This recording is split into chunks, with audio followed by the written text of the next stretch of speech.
ফ্রান্সের দক্ষিণ পশ্চিমাঞ্চলের শহর ফ্লোরসের সম্প্রতি ঘটে যাওয়া এক হৃদয় বিদারক ঘটনায় শোকাহত পুরো দেশ। গত 29 মে নিখোঁজ হওয়া 11 বছর বয়সী শিশু লিয়ান্নার মরদেহ দীর্ঘ অনুসন্ধানের পর 7 জুন উদ্ধার করে ফরাসি পুলিশ। এ ঘটনায় গ্রেফতার হওয়া 41 বছর বয়সী এক ব্যক্তি লিয়ান্নার স্কুল সঙ্গীর বাবা বলে জানা গেছে। এই মর্মান্তিক ঘটনার পর শিশুর নিরাপত্তা ও বিচার ব্যবস্থার কার্যকারিতা নিয়ে ফ্রান্স জুড়ে ব্যাপক আলোচনা ও উদ্বেগ সৃষ্টি হয়েছে।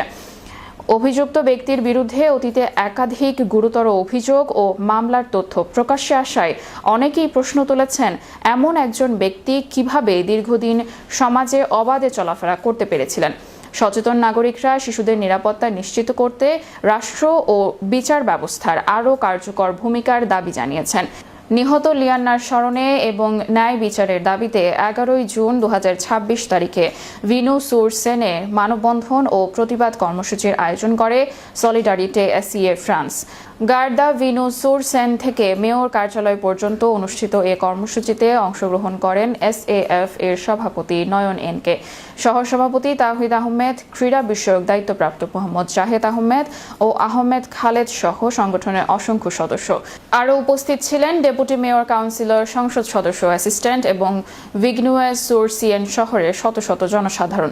এছাড়াও ভিনু সুর সেনের বিভিন্ন সামাজিক ও সাংস্কৃতিক সংগঠনের প্রতিনিধি, শতাধিক সচেতন নাগরিক এবং স্থানীয় বাসিন্দারা কর্মসূচিতে সংহতি প্রকাশ করেন। নিরাপত্তা ও শৃঙ্খলা রক্ষায় ফরাসি পুলিশের একটি বিশেষ প্রোটোকল দলও উপস্থিত ছিল। মানববন্ধনে বক্তব্য প্রদানকালে এসএএফ এর সভাপতি নয়ন এনকে বলেন, আমরা লিয়ান্নার হত্যাকাণ্ডের সুষ্ঠু বিচার দাবি করছি। একই সঙ্গে অতীতে যেসব শিশু নির্যাতন, সহিংসতা ও হত্যার শিকার হয়েছে তাদের সকলের জন্য ন্যায় বিচার নিশ্চিত করতে হবে। ভবিষ্যতে যেন এমন ঘটনার পুনরাবৃত্তি না ঘটে সেজন্য বিচার ব্যবস্থাকে আরও কার্যকর ও শক্তিশালী করতে হবে এবং শিশুদের নিরাপত্তা নিশ্চিত করতে হবে। অন্যান্য বক্তারাও শিশু সুরক্ষার ব্যবস্থা জোরদার, দ্রুত বিচার নিশ্চিতকরণ, অপরাধ প্রতিরোধ এবং ভুক্তভোগী পরিবারগুলোর পাশে দাঁড়ানোর আহ্বান জানান। মানববন্ধন শেষে উপস্থিত স্থানীয় বাসিন্দা ও পুলিশের প্রতিনিধিরা এসএএফ এর এই মানবিক ও সচেতনতামূলক উদ্যোগকে স্বাগত জানান। তারা আয়োজকদের ধন্যবাদ জানিয়ে বলেন, শিশু নিরাপত্তা ও ন্যায় বিচার প্রতিষ্ঠার দাবিতে এ ধরনের নাগরিক উদ্যোগ অত্যন্ত গুরুত্বপূর্ণ ও প্রশংসনীয়।